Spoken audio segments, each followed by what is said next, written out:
ઘણી વાતો તો વ્યાસપીઠોએ કરી છે.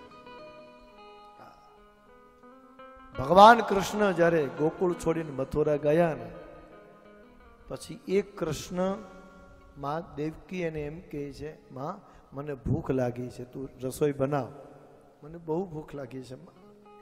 એટલે માએ તાત્કાલિક બધી રસોઈ બનાવી અને કૃષ્ણને જમવા બેસાડ, ચાલ દીકરા બેસ, જમી જા, બેસી જા.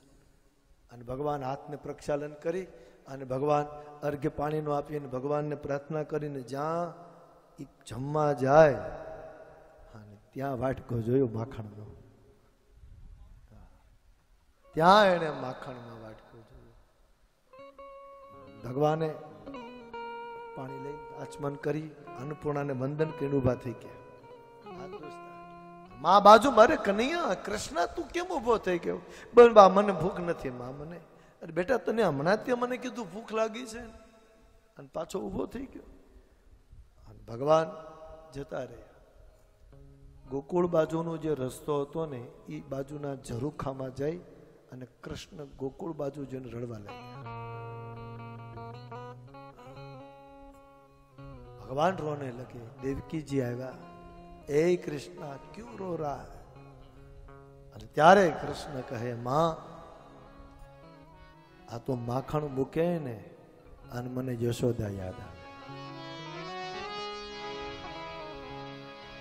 એ ઓલી મમતાની મૂર્તિ મારી રહી ગઈ ગોકુળમાં, નંદલાલાને માં યશોદાજી સાંભરે.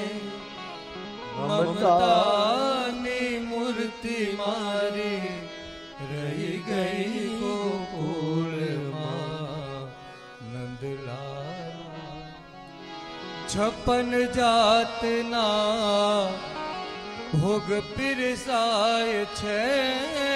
56 જાતના ભોગ પીરસાય છે.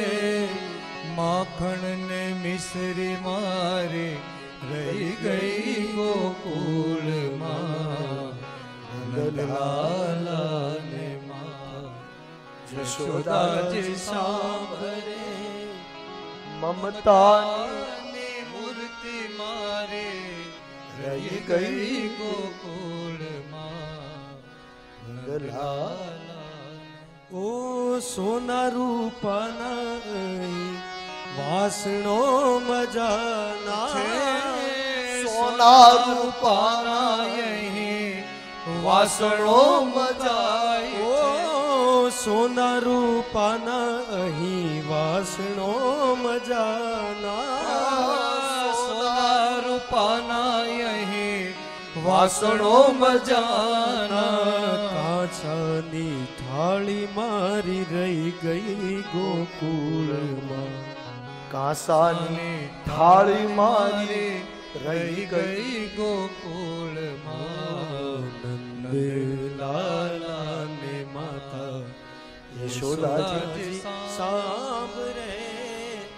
મમતાની મૂર્તિ મારી રહી ગઈ ગોકુળમાં, નંદલાલ. આ પ્રેમ